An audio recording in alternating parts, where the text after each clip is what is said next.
I may be a bit sick, but if you can get around my voice, let's try to talk about how Merry Little Batman is a huge risk that pays off rather well, telling a wholesome tale of Batman putting his villains out of retirement before retiring himself in order to make Gotham safe for his son Damian. In this iteration, most characters are far different than the ones that we know, with only a few very core similarities between these ones and other iterations, and that extends to Batman, his family, as well as his villains. Batman here, voiced by Luke Wilson, who never does an actual Batman voice, refuses to allow Damian into harm's way, wanting him to focus on being a kid and not losing his childhood as he did. He kicked butt so well that Gotham was never the same, as crime completely stopped and his villains went into retirement along with him. The ones that didn't, such as the Riddler, were taken into custody and never seen again. Batman's job now is to be Bruce Wayne, no longer a part-time hero but instead a full-time dad. Bruce's family dynamic consists of him,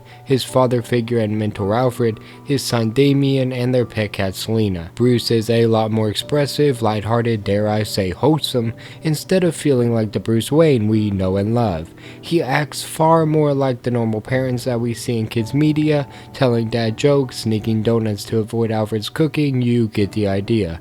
He has a few scenes of sternness, but nothing like we see in the other iterations. That being said, if you can put aside the Batman you know and love, this iteration's wholesome and goofy attitude is easy to like. His love for Damian and need to protect him is as noble as any, and the fact that he cleansed the city first still falls in line with the Dark Knight for the most part, but he's not the only character to get a personality change here. Damian, voiced by Jonas Kibreed, is far more innocent than we normally see him as. He wants to be a hero, to save people, just like his father. He plays pretend with their pet cat, wears a bad suit he made all on his own, and acts like your everyday kid. He still has a mean streak and acts of his own self-interest, which does link him to other more well-known iterations. This is just a world where he never needed to be anything more than a kid, and we see here how that has shaped who he wants to become. His mindset and maturity grows throughout the film, since whenever Batman gets caught away from Gotham and crime comes back, Damian has to take up his mantle to be the hero he always wanted to be, and learn that it's a lot less glamorous than it appears on the surface. The criminal's goal is the same as the Grinch, to steal Christmas, and they bring the gang back together to do it. The gang is led by the Joker, voiced by Dave Hornsby, but never quite sounding right. Besides a few admittedly funny moments and some weapons that are a staple for him to use, he's barely the Joker besides in design alone. He laughs a lot, but is missing the menace, and instead comes out as someone rather sympathetic by the end.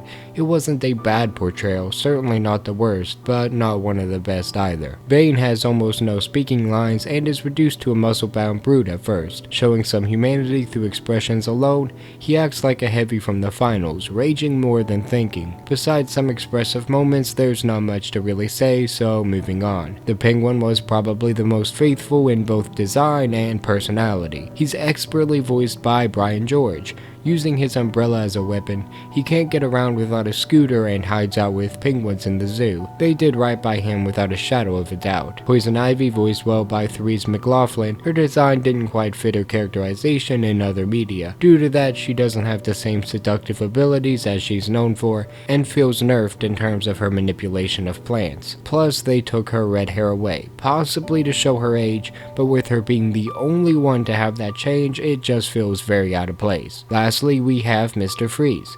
Voiced by Dolph Ottoman, he is greatly influenced by the Arnold Schwarzenegger iteration, telling bad ice puns one after the other, with even a similar sounding accent to match. That's about all I can say about the villains. They all have their role to play and are decent for what they are. They just take a moment to get used to, and preconceived notions of who they should be needs pushed to the back of your mind in order to actually enjoy them. Oh shoot, I almost forgot. Alfred is here too. He's voiced expertly by James Cromwell, and although kind-hearted like a father figure should be, they rely on him being old and oblivious in order to push plot points forward.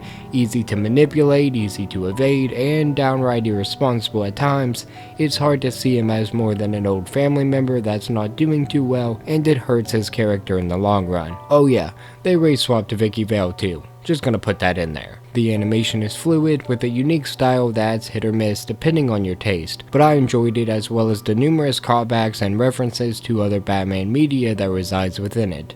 The story was your typical Home Alone meets superhero tale that doesn't quite do anything new, but doesn't do anything bad either. It's a fun little romp, good for a viewing, appropriate for kids, and fun for fans of Batman and DC.